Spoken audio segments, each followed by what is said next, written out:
우리에게 있는 대제사장은 우리의 연약함을 동정하지 못하실 리가 아니요 모든 일에 우리와 똑같이 시험을 받으신 이로되 죄는 없으시니라. 그러므로 우리는 긍휼하심을 받고 때를 따라 돕는 은혜를 얻기 위하여 은혜의 보좌 앞에 담대히 나아갈 것이니라. 아멘. 여러분, 최선을 다하는 가운데 하나님 역사하십니다. 일반 은총 영역에서 하나님께서 우리 인류에게, 사람들에게 허락하신 약속이 뭐냐면 열심히 살고 최선을 다할 때 하나님이 은혜 준다는 거예요.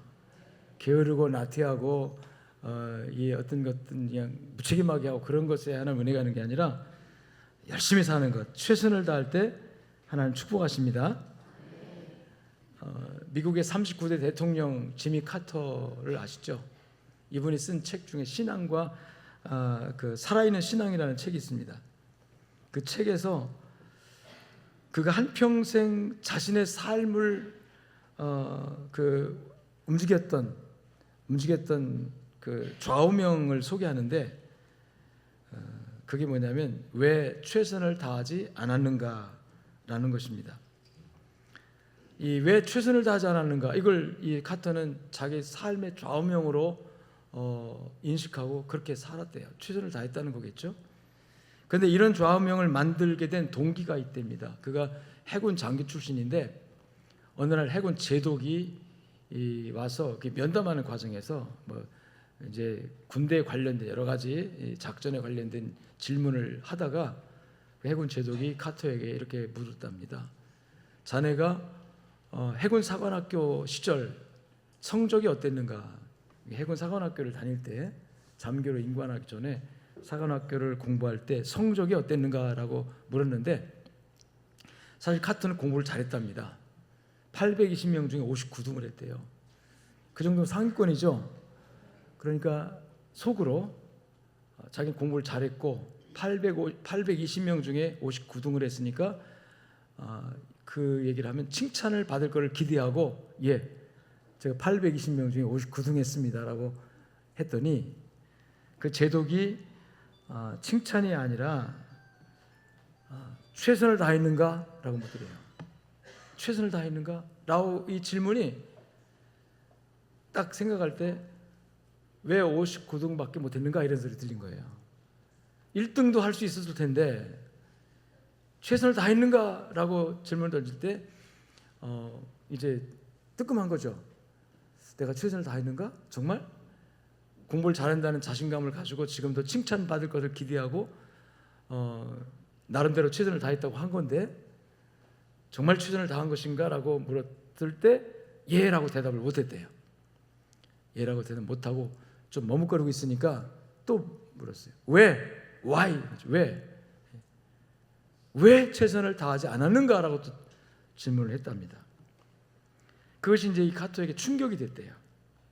왜 최선을 다하지 않았느냐?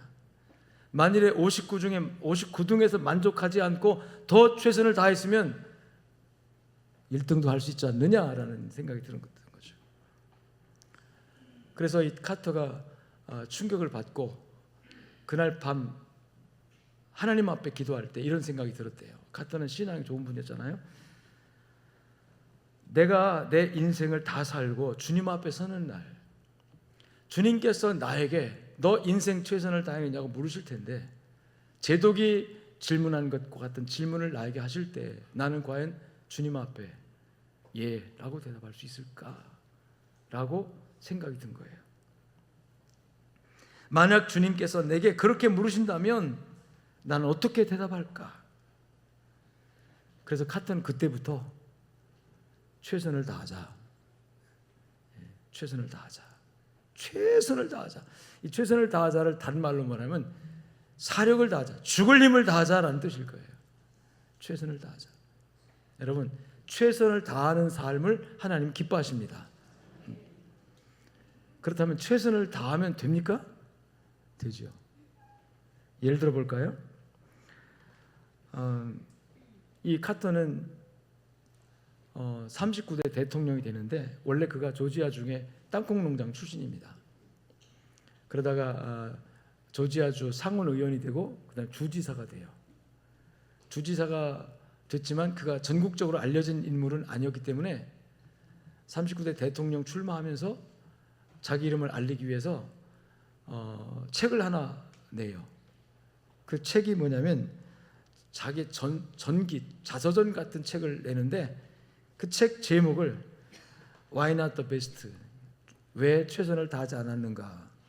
라는 책을 내 가지고 그 책을 이제 서점에 팔면서 이 책이 국민들에게 굉장히 호응이 됐던 모양이에요. 그래서 대통령 선거할 때 선거 슬로건이 이 대통령 선거의 캠프의 그 선거 표어가 왜 최선을 다하지 않는가 뭐 이렇게 가지고 호응을 일으켜 가지고 결국 39대 대통령이 돼요. 그리고 대통령이 된 다음에 열심히 정치계에 발을 들여놓고 대통령으로서 직무를 하는데 아이러니하게도 최선을 다했지만 미국 대통령 중에서 가장 인기 없는 대통령, 또 무능한 대통령이라는 평가를 받아요. 그래서 결국 재선에 실패합니다. 보통 미국 대통령들은 어지간한 실수만 하지 않으면 한 번 더 해가지고 2번 하죠. 재선에 도전하고 또 거의 됩니다. 그런데 이 카터는 재선에 실패합니다. 실패하고 나서 이제 퇴임한 다음에 자기 고향 조지아로 주로 돌아가서 거기서 이제 고향에서 사는데 그때 카터 센터라는 어떤 단체를 만들어요. 이 단체를 만들어서 대통령 재임할 때 하지 못했던 세계 평화와 인권 개선 운동을 위한 여러 가지 활동들을 합니다. 그 중에 두드러지게 활동한 것이 뭐냐면 헤비타트 운동이라고 사랑의 집지키 운동이에요. 지금도 사랑의 집지키 운동이 전 세계적으로 3세계 국가 가난한 나라들 활발하게 활동하고 있고 우리나라에도 그 단체가 있어요. 사랑의 집지키 운동. 그래서 자원봉사자들이 와가지고 이 조립식으로 사랑의 집을 탁탁탁 지어가지고 20채 30채 어떤 마을을 딱 뚝딱 지어가지고 이렇게 하는 그런 운동을 전 세계적으로 일으키면서 또 정치적인 그 일도 여러 가지 합니다.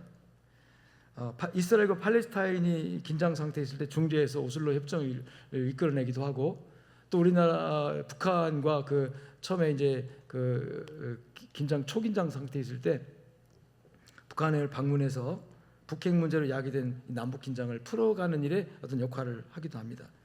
여러 가지 이런 공로가 인정돼서 나중에 2002년에 미국 대통령은 처음으로 노벨 평화상을 받기도 해요. 그러니까 그가 대통령 재임 시절보다 퇴임 후에 더 적극적으로 열심히 살아서 사람들이 다 정말 존경하는 대통령이 되고 또 노벨 평화상을 받는 그런 대통령이 되었다 하는 거죠. 그래서 사람들은 이 카터의 인생을 실패한 인생으로 보지 않고 성공적인 인생이라고 평가를 합니다. 이 성공적인 인생 한번 따라합시다. 최선을 다한 삶의 결과. 그가 제독으로부터 왜 최선을 다하지 않았느냐고 질문을 받고 그것을 신앙적으로 연관시켜서 내가 하나님 앞에 섰을 때 사람들 앞에는 어떨지 몰라도 하나님 앞에 섰을 때 과연 나는 최선을 다했노라고 고백할 수 있을까라는 이 질문을 항상 마음에 담고 대통령직에서 퇴임한 이후에도 퇴임한 이후에 누가 일을 안 한다고 뭐라고 하겠습니까? 그러나 최선을 다해서 인류 평화와 인류 사회를 위해서 헌신적인 봉사생활을 함으로 인해서 사람들도 존경하게 됐고 그 퇴임 이후에 존경받게 되고 그 다음에 노벨상까지 받는 그런 열매를 거뒀다고 하는 것이죠. 하나님은 우리가 최선을 다할 때 복 주시는 분임을 믿으시기를 축원합니다. 2마리 개구리가 열심히 펄짝펄짝 뛰어놀다가 우유통에 빠져버렸어요. 1마리 개구리는 우유통에 빠져서 몇 번 나가려고 시도를 했죠.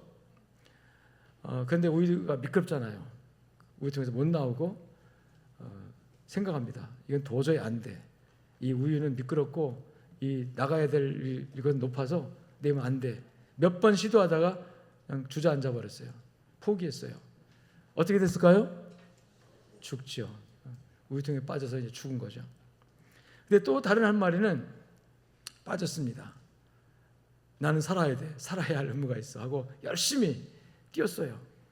뛰고 또 뛰고 뛰고 또 뛰고, 지치면 좀 쉬었다 또 뛰고, 하루 종일 우유통에서 나오려고 포기하지 않고 뛰었습니다. 뛰는 과정에서 여러분, 우유라는 거는요, 놓고 계속 휘저으면은 뭐가 되죠? 치즈가 돼요. 막 휘저으면은 이게 굳어요. 그래가지고 포기하지 않고 최선을 다하여 노력한 이 개구리는 나왔습니다. 살았어요. 이게 최선을 다한 결과 얻어지는 축복입니다. 아멘.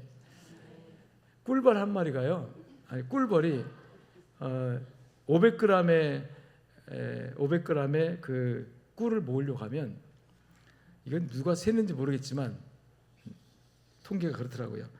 500g의 꿀을 모으려고 하면요, 얼마나 많은 노력을 해야 되냐면, 60개의 꿀에 그 꽃에 6만 번을 가면 몇 번 가는 거예요? 380만 정도 맞나요? 아무튼 셀 수 없는, 물론 한 마리 가는 건 아니고 수십 마리가 달려들어서 그 횟수가 되는 거죠. 그러니까 수백만 번 가서 꿀을 채채 따가지고 갖다 모으고 또 모으고. 그러니까 우리가 그냥 꿀 한 숟갈 딱 입에 넣고 꿀 맛있다, 그렇게 하기 위해서 벌의 그 노력 어마어마한 거죠. 그 노력이 모아져서 한 숟갈에 꿀이 된다고 하는 거죠. 여러분, 최선을 다하고 노력할 때 열매가 있습니다. 그게 없으면 사람들이 어떻게 살겠어요? 무슨 희망을 가지고 살겠어요? 내가 노력하고 부지런하고 최선을 다하면 뭔가 열매가 있을 것이다. 기대가 있죠? 없습니까? 네, 있습니다. 기대가 있도록 하신 그 은혜가 바로 하나님 은혜예요. 이 은혜를 일반 은총 영역의 은혜라고 합니다. 일반 은총 은혜라는 건 뭐냐면, 하나님을 아는 사람이나 모르는 사람 똑같이 혜택을 주는 거예요. 여러분, 비가 내립니다. 믿는 사람에게만 비가 오나요? 아니죠. 예수 안 믿는 사람, 하나님 모르는 사람, 그 사람에게도 비는 오고 햇빛이 비칩니다. 우리 믿는 사람에게 햇빛 비춰져요? 아니죠. 누구에게 똑같이. 하나님을 거역하고 하나님을 믿지 않는 사람에게도, 하나님을 불신앙하는 사람에게도 하나님 준 은혜가 있어요. 이걸 무슨 은혜? 일반 은총 영역에서 은혜라고 표현합니다. 이 일반 은총 영역에서 은혜를 우리가 누리려고 하면 방법이 뭐냐면, 따라합시다. 최선을 다하는 거다. 최선을 다하면 하나님께서 약속한 게 있어요. 내가 노력하고 열심히 부지런히 최선을 다하면 너의 그 최선을 다한 만큼 그 소득이 있을 것이다. 결과물이 있을 것이다. 이건 하나님이 주신 약속입니다. 일반 은총 영역에서의 허락한 약속이에요. 근데 우리는 일반 은총 영역의 은혜만 가지고 살 수 있는가 하는 거예요. 다시 말하면, 최선을 다한다고 다 되는가? 라는 질문을 할 수밖에 없죠. 어떻든가요? 여러분, 최선을 다한다고 다 되든가요? 안 되는 거 있죠? 뭐가 안 되든가요? 자식 교육 진짜 안 돼요. 열심히 최선을 다해서 해보세요. 내 마음대로 커주는가? 지들 클 대로 큽니다. 그냥 하나님 뜻대로 크겠죠. 아무리 열심히 최선을 다하여 노력해도 몸부림쳐도 안 되는 부분, 이 부분에 있어서 우리가 따라합시다. 은혜를 입어야 합니다. 긍휼을 입어야 합니다. 아멘. 최선을 다해도 안 되는 부분 때문에 낙심할 것인가? 절망할 것인가? 여러분, 하나님 그렇게 말씀하지 않아요. 그래도 최선을 다하라. 우리가 잘 아는 성경 구절 있죠. 누가복음 5장 1절 이하에 나오는 베드로의 고기 잡는 얘기. 게네사렛 호수, 갈릴리 호수가에서 열심히 밤새도록 그물을 던졌습니다. 다시 말하면 최선을 다했어요. 얼마나 최선을 다했습니까? 밤이 맞도록, 밤이 새도록 몇 번 그물을 던졌다가 끌어올렸는지 모르지만 베드로의 고백대로 말한다면 밤새도록이에요. 밤이 맞도록, 온 밤 다 가도록 밤이 맞도록 그물을 내렸지만, 따라합시다. 얻은 것이 없습니다. 이게 이제 솔직한 고백이에요. 내가 열심히 살았고 부지런히 살았고 최선을 다했습니다. 근데 얻은 것이 없습니다. 그러니까 뭘 알 수 있냐면, 우리가 일반 은총에서 우리가 노력하고 최선을 다하면 어떤 결과가 있고 어떤 열매가 있다는 것은 기본적인 원리입니다. 하나님이 허락한 모든 세계인 사람 모두에게 허락한 약속입니다. 그런데 그렇다고 해서 그걸 가지고 다 살 수 있느냐는 거죠. 그걸 가지고 우리는 살아가느냐는 거죠. 아니에요. 그거 가지고 안 된다는 거죠. 안 되는 부분이 있다는 거예요. 그 안 되는 부분 때문에 오늘 우리가 말씀을 들어야 합니다. 여러분, 베드로는 밤이 맞도록 수고했지만 나의 기술과 노력, 경험을 총동원해서 밤새도록 고기를 잡으려 했지만 5절에 보니까 우리들이 밤이 새도록 수고하였을 때 잡은 것이 없지만은 잡은 것이 없습니다. 헛수고했습니다. 아무것도 없습니다. 그러니까 우리가 최선을 다해도 안 됩니다, 이 얘기예요. 최선을 다해서도 안 되는 것이 있습니다라는 고백이죠. 여러분, 그런데 이 베드로의 고백 속에 내가 최선을 다해도 안 되지만 여러분 된 게 하나 있습니다. 그 최선 다한 것 때문에 한번 따라합시다. 예수님을 만나게 됐습니다. 그 최선을 다한 것 때문에. 만일에 베드로가 그 동료들이 몇 번 금을 던져보고 야 여기 오늘 밤에 금을 고기 안 잡히겠다 없다 야 한 서너 번 해보고 한 네다섯 번 해보고 일찍이 포기하고 집으로 갔으면은 그 이튿날 아침 게네사렛 호숫가에 나오셨던 예수님을 만날 수가 있었을까요? 없었습니다. 그러나 밤이 맞도록 날이 새도록 이 갈릴리 바다의 이 고기잡이는 밤중에 우리가 성지순례 가보면 갈릴리 바다에 베드로 고기라는 고기가 있어요. 그 고기는 밤에 불 켜고 잡는 고기인 것 같아요. 해가 뜨고 날이 밝으면 더 이상 고기잡이를 할 수 없는, 그래서 밤에 잡는 고기. 밤새도록 베드로는 열심히 최선을 다해서 그물을 내렸지만 한 마리도 잡은 것이 없었어요. 없지만 낙심하지 않고 그 밤 다 가도록 포기하지 않고 끝까지 해가 밝도록 끝까지 노력을 했다는 거죠. 끝까지 노력하는. 그러면 끝까지 노력했지만 한 마리 잡은 게 없어요. 결과적으로 헛수고했어요. 그럼 아무것도 얻은 것이 없냐? 여러분 중요한 게 있어요. 그 헛수고한 그 아침에, 밤새도록 헛수고한 그 아침에, 헛수고했지만 최선을 다했죠. 최선을 다한 그 아침에 예수님께서 그 게네사렛 호숫가에 서시고 그리고 베드로의 배를 지목하여 시몬아 내 배를 조금 뛰라 하고 그 배에 오르셔서 그 배에서 예수님을 찾아온 많은 사람에게 하늘나라의 복음을 전하시는, 그래서 베드로는 가장 가까이에서 그 자기 배 안에서 예수님을 모시고 예수님으로부터 하늘에 신령한 말씀을 듣는, 주님을 만나는 그런 열매가 있게 된 줄로 믿습니다. 인간적으로 다한 최선은 그가 원했던 물고기는 한 마리도 잡지 못했지만 그러나 결과적으로 예수님을 만나게 되었고, 그리고 중요한 게 있어요. 자신의 노력으로가 아닌, 나의 기술과 힘으로가 아닌, 한번 따라합시다. 하나님의 기적으로. 고기 잡았어요? 못 잡았어요? 잡았어요? 못 잡았어요? 잡았습니다. 얼마큼 많이 잡았어요? 그물이 찢어질 만큼 잡았어요. 자, 그러면 내 노력으로 그물이 찢어질 만큼 잡았으면 베드로는 그것도 만족하고 여러분 어구 챙겨가지고 갔을 겁니다. 예수 만나는 경험이 없었을 거예요. 내 노력의 결과 아무것도 잡은 것이 없어서 허탈한 마음으로 돌아가려고 했지만 그는 최선을 다했어요. 이제 더 이상 그물을 내릴 수 없는 밝은 해가 떠서 밝은 날이 됐을 때 그는 자기를 마치고 최선을 다하고 집으로 돌아가려고 하는 그때에 주님이 오셨고 주님을 만날 수가 있었다고 하는 것이죠. 그리고 주님을 만나면서 그 최선이 빛을 내기 시작했는데 무엇이 빛이냐면 예수를 만났다는 게 빛이에요. 그리고 예수님을 만나서 예수님께로부터 말씀을 들었고 그 말씀 가운데 깊은 데 그물을 내리라. 베드로가 뭐라고 말합니까? 밤이 맞도록 고생했지만 아무것도 없었습니다. 최선을 다했지만 아무것도 없었습니다. 그러나 말씀에 의지하여 깊은 곳에 그물을 내리겠습니다. 그리고 끌어올렸더니 그물이 찢을 정도로 많은 고기가 잡혀 올라왔습니다.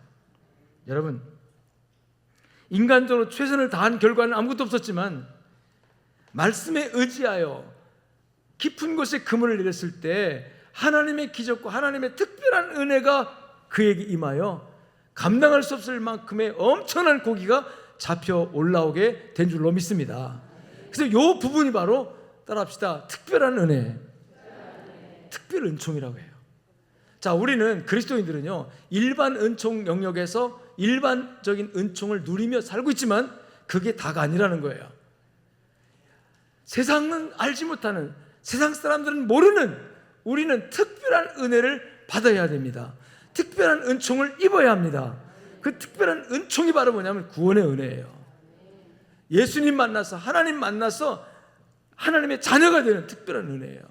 특별한 은혜를 입으신 여러분, 이 특별한 은총을 받으신 여러분, 하나님의 기적을 맛보는 역사가 있기를 주의 이름으로 축원합니다. 그래서 내 노력만 가지고 안 된다. 내 최선을 다하는 나의 노력만 가지고 안 된다. 따라합시다. 하나님의 은혜가 필요하다.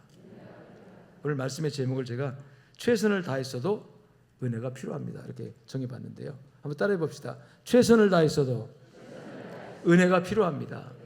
혹시 내가 최선을 다했을 때 주어지는 그 조그만 그 열매, 하루 열심히 최선을 다했더니 얻어진 하루의 일당, 한 달 동안 열심히 살았고 열심히 부지런히 살아서 내가 얻은 소득, 난 이게 다야, 이게 끝이야, 더 이상 뭐 바랄 게 어디 있나, 이게 다지. 그리고 또 다음 달에 최선을 다하면 이 정도는 또 내가 열매를 얻겠지.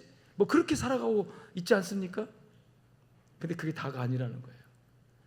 그것으로 만족하고 그것으로 다 끝나면 그 사람은 그 최선을 다할 때 주신 그것도 하나님의 은혜인데, 하나님의 은혜를 받아가지고 일반 은총역에서 하나님의 은혜를 받아가지고 그것으로 말미암아 교만해져요. 왜? 내가 노력해서 얻은 거니까. 내가 노력해서 얻은 거니까, 이건 내가 수고해서 얻은 거니까 내 거가 되고, 그리고 교만해져. 내가 잘나서, 내가 똑똑해서, 내가 능력이 있어서 얻은 거라고 생각하니까 교만해져요. 감사하지 않아요. 하나님을 인정하지 않아요. 그래서 이 일반 은총을 가지고는 하나님께로 더 가까이 못 갑니다. 세상 사람들 돈 많이 벌고 성공하고 여러분 잘된 사람들 하나님 감사하던가요? 다 자기 잘나는 맛에 내 능력으로, 내 권능으로, 내 실력으로 된 줄 알고 목에 힘주고 다니죠. 사람들 앞에 교만하고, 하나님께 교만하고, 하나님 믿지 않고. 그래서 일반 은총 영역에서는 아무리 복을 받아도 하나님을 인정하지 않습니다. 그래서 가난한 사람들은 오히려 하나님 앞에 나오고 하나님께 도와달라고 하지만, 여러분 돈 많은 사람들, 돈 때문에, 돈이 하나님이 되고 그 돈 때문에 스스로가 하나님 돼가지고 하나님을 떠나는 경우가 얼마나 많아요. 그래서 부자가 하나님 나라 들어가는 것이 낙타가 어디로, 바늘길을 통과하는 것만큼이나 어렵다. 그럼 누가 구원을 받겠습니까? 사람은 할 수 없지만 하나님은 아신다. 아멘. 여러분, 여러분이 최선을 다하고 여러분이 노력해서 얻은 그것 때문에 만족하고, 와, 내가 복받았다, 내가 성공했다, 그것으로 끝이 아니라는 거예요. 왜냐하면 그렇게 그걸로 끝나면 교만해져서 하나님 인정하지 않습니다. 사람 앞에도 교만해져서 자기 잘나는 맛에 살아요. 그래서 사람들은, 일반 은총 영역에서 머물러 있는 사람들은요, 부자 될수록 하나님 떠나고 건강할수록 더 많이 죄 짓고 그래요. 그런데 그 다음 단계, 따라합시다. 내 노력에도 불구하고 안 되는 거 많습니다. 믿습니까? 인정하십니까? 두 가지 이유 때문에 안 돼요. 첫째는 여러분 무능력, 두 번째는 무지입니다. 다시 말하면 인간의 연약성, 연약함. 이 연약함 때문에 안 되는 일이 많다는 거예요. 내가 아무리 최선을 다해도 우리는 무능력을, 연약함을 근본적으로 지니고 태어났습니다. 사람은, 인간은 가장 연약한 존재임에도 불구하고 가장 강한 것처럼 착각하고 살거든요. 그런데 맨몸으로, 맨손으로, 내지는 정말 아무것도 없이 서보세요. 얼마나 인간이 연약한 존재인가. 사람은 지혜가 있어서 도구를 발명해서 이 도구를 써요. 그래서 강한 것처럼 착각에 빠져요. 짐승과 비교해봐도요, 우리가 노루나 사슴처럼 빨리 달릴 수 있습니까? 못 달려요. 여러분 독수리것처럼 하늘을 날 수 있어요? 못 날아요. 곰처럼 힘이 있습니까? 힘 없어요. 약해요. 인간은 가장 연약한 존재예요. 그런데도 하나님께서 지혜를 주셔서 도구를 만들어서 독수리처럼 날아갈 수 없어 독수리보다 더 멀리 더 높이 날 수 있는 비행기를 발명했어요. 이제는 우주선까지 발명하잖아요. 여러분, 사슴처럼 빨리 뛰지 못해도요, 사슴보다 몇 배 더 빨리 달려갈 수 있는 자동차를 발명해가지고 얼마나 속도를 냅니까? 도구를 사용하지 않으면 인간은 너무나 약한 존재다. 근데 도구를 사용하면서도 교만해졌어요. 스스로 만들어내는 인간 자신을 위해서 만드는 이 도구들이 결국은 하나님처럼, 이 앞으로 로봇 시대, AI 시대 오면서 인간 스스로가 하나님 되는 시대가 와요. 인간이 무한한 창조력을 가지고 이제는 하나님의 영역까지 넘보려고 하는 그런 단계까지 가는데, 결국 뭐냐면 내 노력으로 어디까지 올라갈 수 있는가 할 때, 여러분, 일반 은총 영역에서 하나님이 될 수 있다고 생각하는 이 착각에 빠지는 거. 근데 성경 그렇지 않습니다. 인간은 무능한 존재다. 아멘. 이걸 인정하고 가야 돼요. 오늘 본문의 말씀 보니까 우리에게 큰 대제사장이 계신데, 그 제사장은 누구냐면 예수 그리스도입니다. 그분은 우리의, 따라합시다, 연약함을 동정하지 못하실 리가 아니다. 이 동정하지 못한다, 이 말은 우리가 연약함을 지니고 있는데, 그 우리 연약함을 사실은 어떤 때는 우리도 몰라요. 나도 내가 최로 강한 것처럼, 인간이 스스로 강한 것처럼, 스스로 힘 있는 것처럼, 하나님보다 더 위대한 존재인 것처럼 인류가 스스로 착각에 빠져 있을 때가 있거든요. 이게 죄입니다. 이게 스스로 연약하다는 사실을 모를 때 이게 죄예요, 하나님 앞에서. 근데 예수님께서는 우리 연약함을 아시고, 이 동정이라는 말이 우리 안다는 거예요. 이해한다는 뜻입니다. 이해하고 같은 생각, 같은 입장을 간다는 뜻이에요. 우리가 얼마나 연약한지, 우리가 얼마나 부족한 존재인지에 관해서 예수님 충분히 아시고 이해하시고 우리를 받아준다는 얘기거든요. 다시 말하면 우리 연약함을 아시는 분이시다. 그리고 우리 연약함을 책임져 주시는 분이다. 그러면 어떻게 됩니까? 우리가 나의 연약함을 알 때 내 연약함을 아시는 주님께서 나의 힘이 되어 주신다는 거죠. 아멘. 하나님 없이 내 노력과 내 최선을 다함으로 우리가 무엇을 이룰 수 있는 것이 아니라, 이룰 수 없는 것들이 세상에 너무 많기 때문에 사람들은 그것을 보완하려고 기술을 발명하고 도구를 써서 하나님보다 더 강해지는 것처럼 착각에 빠져 있지만, 그거 다 벗어놓고 우리 스스로 깨달아야 되는 것이 뭐냐면, 우리는 연약한 존재다. 약합니다. 얼마나 약합니까? 육체적으로 약해요. 여러분, 육체적으로 인간이요, 얼마나 약하죠. 가다 부딪히면 금방 깨져요. 금방. 여러분, 뭐 교통사고 날 때 부러지고 뭐 망가지는 거 순식간에 망가지더라고요. 또 마음적으로도요, 이 망가지는 거 순식간에 망가지더라고요. 약하니까. 누구의 말 한마디에 망가져가지고 우울증이 걸리고, 누구의 공격하고 비난 말 한마디에 망가져가지고 마음이 완전히, 여러분, 상처를 입어가지고 대인 기피증이 걸린다든지, 염세주의자가 된다든지, 세상 다 살기 싫어진다든지, 이런 이 마음의 연약함, 영적으로 연약해져서 여러분 하나님을 모르고 살아가는 이 인생들, 여러분 한없이 약하고 한없이 부족한 존재임을 믿으시기를 주의 이름으로 축원합니다. 그래서 내가 노력해도 안 됩니다. 하나님, 내 노력으로 내 최선을 다함으로 한계가 있습니다. 깨닫고 자기 연약함을 인정하고 그 연약함을 대신하여 우리를 위해서 십자가에 못 박혀준 예수 그리스도를 오늘 본문에 보니까 대제사장이라고 표현하거든요. 제사장은 뭐냐면 내 연약함을 대신 감당해주는 사람을 제사장이라고 그래요. 중보자. 여러분, 아무리 내가 노력을 다하고 최선을 다해도 이 안 되는 부분 때문에 우리는 하나님께로부터 은혜를 받아야 되고 특별한 은혜를 입어야 된다는 사실을 믿으시기 바랍니다. 두 번째, 무지, 알지 못하는 것. 신명기 29장 29절에 보면 감춰진 일은 우리 하나님께 속했다 그랬고, 나타난 일은 우리 자손에게 속했다. 이 감춰진 일, 여러분 알 수 있어요? 우리에게 감춰진 일이 굉장히 많아요. 존재가 없는 게 아니라 있지만 우리 감춰졌기 때문에 몰라요. 우리는 하나님의 세계 여러분 압니까? 영적인 세계 압니까? 감추어진 이 비밀, 이것을 우리가 어떻게 알아요? 몰라요.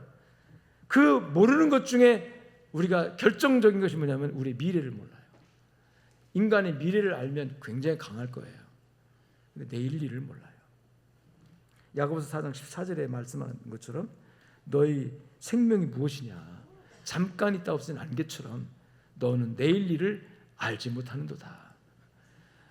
여러분 한 1분 후에 일어날 일, 아니면 한 10분, 아니면 뭐 하루 일의 일을 먼저 할 수만 있어도 교통사고 날 일 없을 거예요. 병들 일도 없을 것이고요. 죽을 일도 없을 겁니다. 아마. 미리 다 아니까. 미리 어디 가면 사고 난다, 거기 안 가면 되잖아요. 알고. 알아요 몰라요? 몰라요. 내일 일을 알 수 없다는 것이 우리에게 얼마나 결정적인 약점이 됩니까? 미래를 예측할 수 없는 미래 불확실. 때로는 어떤 때는요, 사람의 마음을 몰라서 우리가 얼마나 두렵고 불안합니까? 어떤 때는 내 마음도 내가 모르겠더라고요. 무지. 결국 이 무지 때문에 죄를 짓습니다. 예수님께서 십자가에 못 박히셨을 때 죽이라고 고함치고 예수님을 비난하고 욕하고 그런 사람들요, 얼마나 열정적으로 예수님을 욕하고 비난하고 죽이라고 그랬습니까? 빌라도가 예수님을 재판하고 보니까 예수에게 죽일 만한 죄가 없어요. 그래서 풀어주려고 하니까 군중들이 일어나가지고 안 된다고 하니까 빌라도가 어떤 생각을 했냐면, 그 당시 그 사회에서 가장 흉악범으로 잡혀서 재판받고 사형수가 된 바라바라는 이 사형수, 흉악범입니다. 그 당시 예루살렘 주민들이 다 알고 있는 흉악범, 범죄자. 이 범죄자를 갖다가 예수님 옆에 딱 세워놓고 둘을 비교시키는 거죠. 예수와 바라바. 자, 예수님을 죽이라고 하는데, 예수를 죽이라고 하는데 빌라도가 볼 때 아무리 살펴봐도 예수에게는 죽일 만한 죄가 없었어요. 그래서 이 판결을 할 수가 없는 거예요. 죄가 없는 사람을 어떻게 죽이라고 사형수로 판결을 합니까? 그래서 풀어주려고 하는데 군중들이 들고 일어나가지고 안 된다고 하니까, 그럼 군중들 너희가 한번 평가해봐라, 너희가 판단해봐라, 이 바라바와 이 예수 한번 비교해봐라, 누가 더 죽일 놈이냐 이거죠. 죄송합니다만 선택해라 이거죠. 상식적으로 보면 바라바는 사형수예요. 예수님은 죽일 만한 죄가 없어요 사실은. 그런데 군중들은요, 누구를 택합니까? 바라바를 살려라, 예수를 죽이라. 여러분, 그 당시 예루살렘 주민들의 그 열정, 예수를 죽이려고 하는 그 열정, 예수를 죽이는 것이 사회의 정의였어요. 그 당시 예수를 죽이는 것이 그들이 옳은 일이라고 생각한 거예요. 예수를 죽여야만 하는 사회 정의가 실현된다고, 그들이 믿었던 종교의 진리가 수호된다고 믿었던 거죠. 그리고 그들은 최선을 다합니다. 예수님을 따라다니면서 약점을 잡고 공격하는 사람들을 세우고 거짓 증인을 내세우고 예수를 죽이는 일에 최선을 다해서 결과적으로 예수님이 십자가 위에까지 매달렸어요. 그리고 예수님께서 그들을 위해 기도합니다. 하나님, 저들을 용서하십시오. 자기를 죽이는 그 군중들, 주도적으로 역사했던 제사장들과 또 바리새인들, 그 유대인들을 향해서 주님께서 기도하는데 저들을 용서하여 주십시오 라고 기도해요. 그런데 그 기도 가운데 용서해야 할 이유가 뭐냐면, 따라합시다, 알지 못하고 모르고 하고 있다는 거예요. 하나님, 저들이 하는 짓을 모르고 이럽니다. 예수님께서 예루살렘을 바라보면서 우셨죠. 통곡하면서 예루살렘아 예루살렘아 하시면서 암탉이 병아리를 품듯이 내가 너희를 품에 모으려고 한 적이 몇 번이느냐. 내가 보낸 종들을 죽이고 선지자를 돌로 치는 자들이요 하면서 주님께서 그 예루살렘 주민들을 향해서 통곡하며 우셨어요. 우실 때 주님께서 그 우신 통곡의 눈물로 지금 십자가에 못 박으신 상태에서 그들을 향해서 하나님께 기도하기를, 하나님, 저들을 용서하여 주십시오라고 기도해요. 따라합시다. 모르고 알지 못하고. 그러니까 알지 못하는 것이 이게 정당화될 것이 아니라 죄라고 하는 겁니다. 알지 못하고 예수님을 십자가에 못 박였어요. 근데 그들은 알지 못했지만, 뭘 알지 못했어요? 십자가의 비밀을 몰랐던 거죠. 감춰져 있기 때문에. 하나님은 아시고 예수님은 아셨지만 그들은 몰랐어요. 모르고 예수님을 십자가에 못 박아버리고 말았어요. 그런데요, 하나님은 십자가에 못 박힌 예수를 통해서 그들을 구원하신 줄로 믿습니다.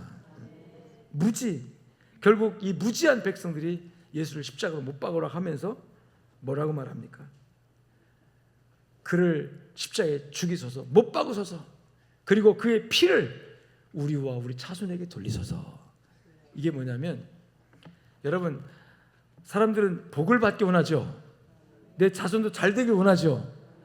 만일에 이 예루살렘 군중들이 예수를 십자가 죽이는 것이 하나님께 죄가 되고, 그리고 그 벌로 나중에 저주받아서 자기 후손들이 2000년 동안 나라 없이 전세가 터져서 고난받는 백성으로 살 것을 알았다면 그 핏값을 우리와 우리 자손에게 돌리셔서 이렇게 할 수 있었을까요? 없죠. 못하죠. 근데 몰랐어요. 모르고 그렇게 한 거예요. 다만 우리가 예수를 십자가에 못 박아 죽이는 것이 최선이다, 이것이 우리가 할 수 있는 최선의 일이다 라고 생각했던 거죠. 그러니까 예수를 십자가에 못 박는 것이 정의고 진리고, 그러면 우리가 복을 받고 우리 자손도 복을 받을 테니까 빌라도 걱정하지 말고 못 박아라, 예수를 죽여라 라고 외쳤던 거예요. 얼마나 어리석은 것입니까? 그런데 주님은 그 상황을 보면서 모르고 그런다고 말씀하시면서, 하나님, 저들이 알지 못하고 하는 죄, 알지 못하고 지은 죄 용서해달라고 기도하신 줄로 믿습니다. 여러분, 무지가 죄예요. 그래서 무지. 하나님께서 여러분들에게 허락하신 지혜를 따라서 하나님의 말씀을 깨닫고 진리를 아는 지혜가 열려지기를 주의 이름으로 축원합니다. 축원합니다. 여러분, 아브라함이 축복의 말씀을 받았습니다. 내가 지시한 땅으로 가라라고 말씀하죠, 하나님께서. 근데 아브라함이 하나님을 믿고 아브라함이 하나님의 말 순종하는데, 그 순종할 때 표현을 이렇게 해요. 따라합시다. 갈 바를 알지 못하고. 히브리서 11장 8절에 보면 갈 바를 알지 못하고, 어디로 가야 될지 모르고, 어디로 가야 될지 모르는데 갔다고 그랬어요. 여러분, 알지 못하고 갈 때 무엇이 거기 필요할까요? 믿음이 필요한 겁니다. 알지 못하고 갈 때 믿음이 필요해요. 그래서 우리가 안다고 생각하면서, 모르는 것을 안다고 생각하면서 범죄하지 말고, 여러분, 알지 못하는 나, 하나님의 비밀을 알지 못하고 하나님의 진리를 알지 못하여, 하나님, 그래서 내가 하나님의 은혜가 필요합니다. 하나님 앞에 겸손히 엎드려져서 하나님을 믿고 나아갈 때 아브라함처럼 축복의 사람이 될 줄로 믿습니다. 갈 바를 알지 못했지만, 모르지만 아브라함은 하나님을 믿었고 하나님께서 그의 믿음을 의로 여기셨다고 표현합니다.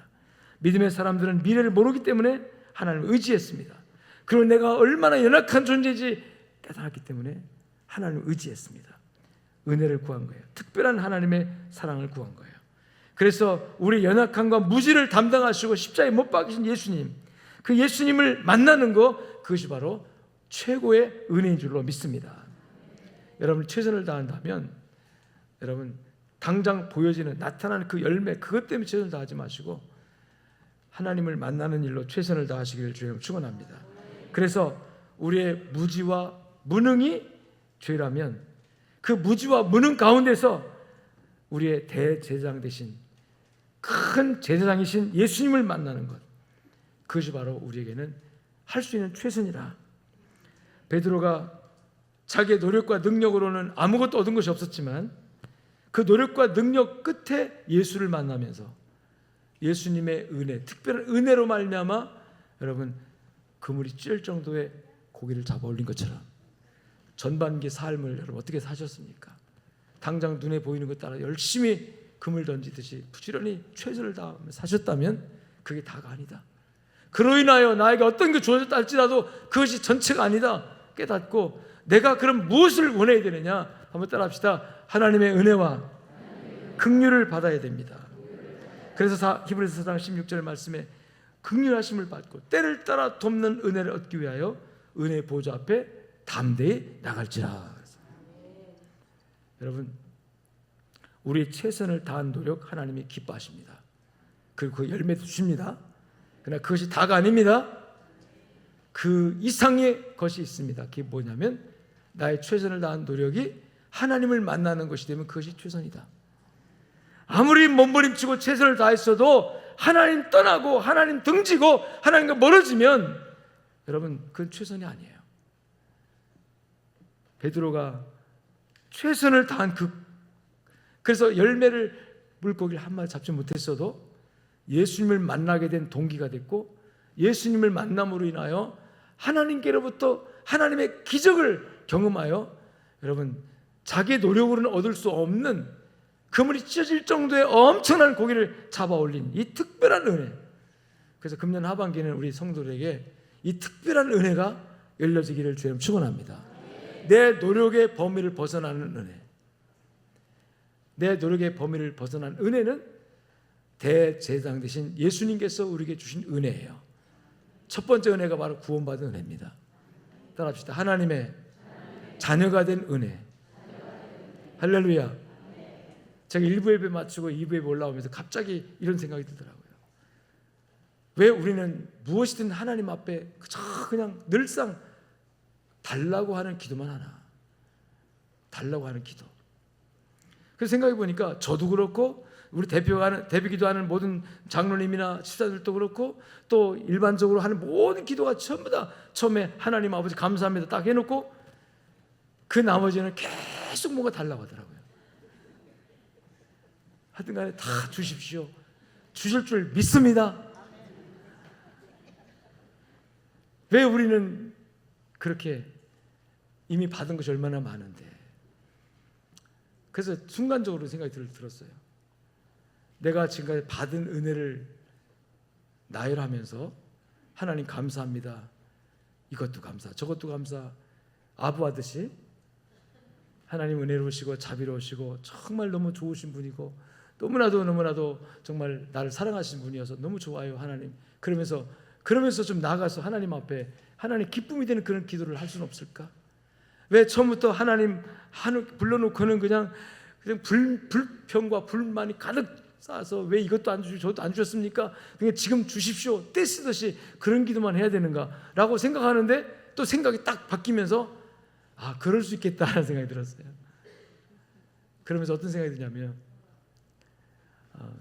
하나님과 나와의 관계가 사무적인 관계라면 먼저 가서 하나님 너무 좋으신 분이에요. 그리고 지금까지 내게 주신 거 너무너무 많아서 내가 감당할 수 없어서 너무 기쁘고 좋고 행복해요. 이렇게 좀 압을 좀 떨고 좀 기쁘게 좀 이렇게 하고 그 다음에 아주 조심스럽게 그런데 하나님 제가 이게 좀 또 필요하거든요. 어떻게 생각하세요? 이렇게 아주 예의를 갖춰가지고 그래야 될 것 같아요. 사무적 관계라면. 근데 이거는 뭐 다짜고짜 하나님 하고서 달라고 하는데요. 마치 옛날에 내가 애들 키울 때 야 너는 아빠한테 돈 맡겼어? 맨날 달라고만 하네. 맨날 달라고 그냥. 근데 자식은요 그렇게 하더라고요. 자녀는 그렇게 하더라고요. 자녀는 한 푼도 안 맡겨놔서도 맨날 달라고 해도 할 수도 있고 주고. 나는 하나님이 우리에게 아버지로 표현되는 것이 그렇게 감사해요. 할렐루야. 그리고 우리 주님 예수님은 내 생명을 속죄하시면 내 생명을 자기 목숨을 바꿔서 사신 분이잖아요. 샀으니 소유권이잖아요. 우리 주님은 나의 주인이신 것이 감사한 거예요. 나의 주인은 나의 모든 것이거든요. 그리고 하나님은 나의 아버지잖아요. 아버지는 내가 한 푼도 안 맡겼어도 다 주시는 분이 아버지더라고요. 할렐루야. 여러분 그게 바로 은혜라는 것입니다. 긍휼이라는 것입니다. 부모에겐 아버지에겐 자식에 대한 긍휼이 있어요. 불쌍히 여기는 마음이 있어요. 주고받는 여러분 사무적인 관계가 아니에요. 주고 또 주고 다 줘도 더 못 줘서 한이 맺히는 것이 부모라면 그게 은혜입니다. 그게 긍휼입니다. 그런데 그 은혜와 긍휼 이미 우리에게 베풀어져 있습니다. 주어져 있습니다.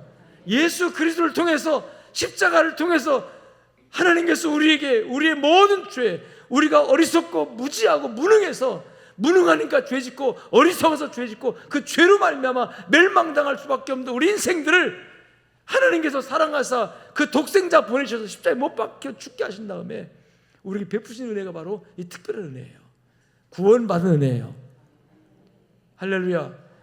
그리고 계속 사랑받는 은혜예요. 구원하신 다음에 하나님께서는 우리를 뜨겁게 계속해서 사랑하시잖아요. 하나님의 사랑은 변함이 없는 사랑이에요. 처음부터 끝까지 계속 변함이 없는 사랑이에요. 그 사랑의 은혜를 우리가 받고 살아요. 할렐루야. 할렐루야. 그런데도 불구하고 우리가 최선을 다해야 되는 것이 뭐냐면, 열심히 살아야 되는 것이 뭐냐면, 따라합시다. 은혜의 보좌 앞에 깊이 나아가기 위해서. 그게 바로 베드로가 주님에게, 주님 제가 최선을 다했습니다. 하나님의 약속한 약속대로 일반 은총 영역에서 열심히 살면 복 준다고 해서 열심히 노력했습니다. 열심히 부지런히 놀지 않고 열심히 금을 던졌습니다. 근데 아무것도 없어요, 하나님. 근데 주님께서 그 열심을 다한 베드로에게 잘했다. 그런데 그것으로 한데 깊은 데로 그물을 던져라. 깊은 데 그물을 던져라. 할렐루야. 이 깊은 데 그물을 던지라는 이 말씀이 주님께로부터 와졌다는 거예요. 이게 세상으로부터 받은 것이 아니라 하나님께로부터 주어지는 거야. 그래서 베드로가 최선을 다한 그 결과, 물고기는 잡지 못했어도 따라합시다. 예수 만난 것이 가장 큰 축복이다. 할렐루야.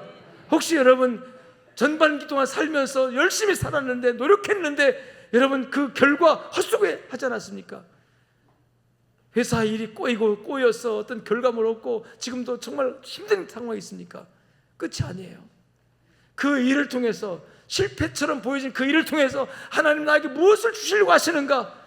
혹시 내가 돈은 잃었을지 몰라도, 건강은 잃었을지 몰라도 내가 이 최선을 다한 노력의 결과 하나님 만나게 하시려고 역사하신 것인가?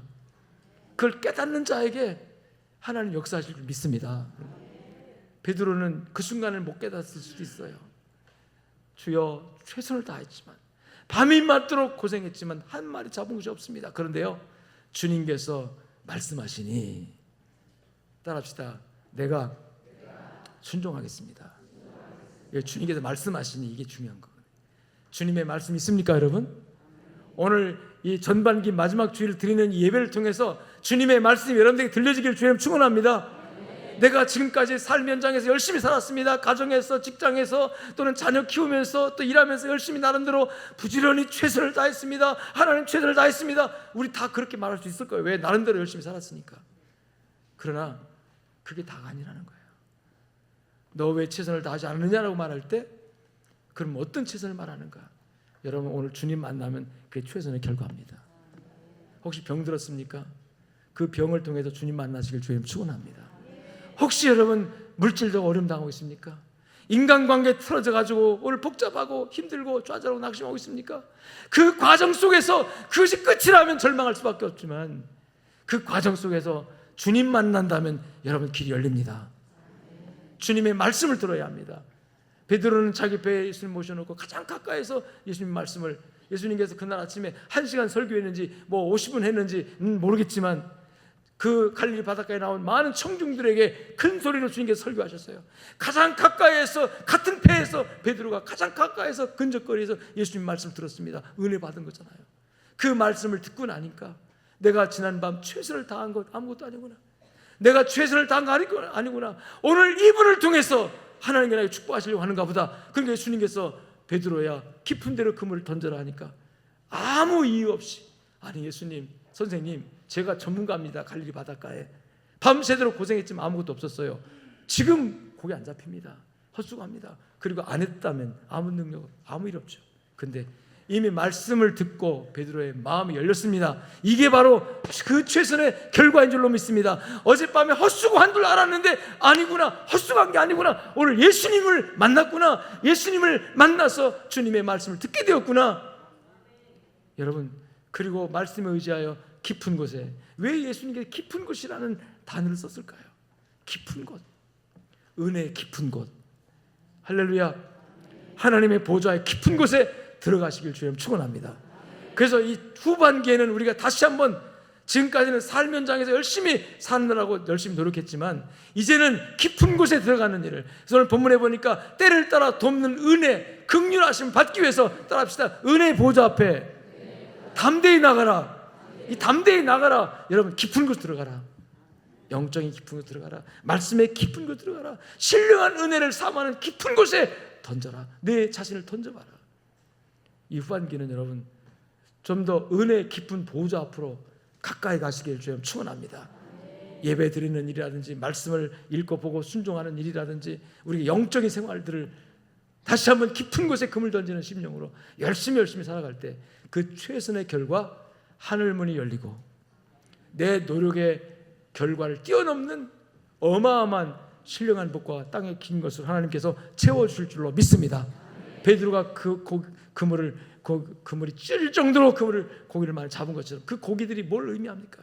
여러분이 원하는 것, 이 땅에 받고 싶은 것을 원할 수도 있지만 하나님께서 우리에게 감추어졌던 것을 열어서 하늘의 비밀을 열어서 주시는 신령한 것들. 할렐루야. 이 신령한 은혜가 우리 성도들에게 앞으로 7월 첫 주부터 살아가는, 내일부터 살아가는 후반기 삶에 넉넉하게 주신 역사가 있기를 주의 이름으로 축원합니다. 하나님 감사합니다. 최선을 다해야 합니다. 그것을 하나님 기뻐하시기 때문에. 그래서 세상 사람들도 최선을 다하고 삽니다.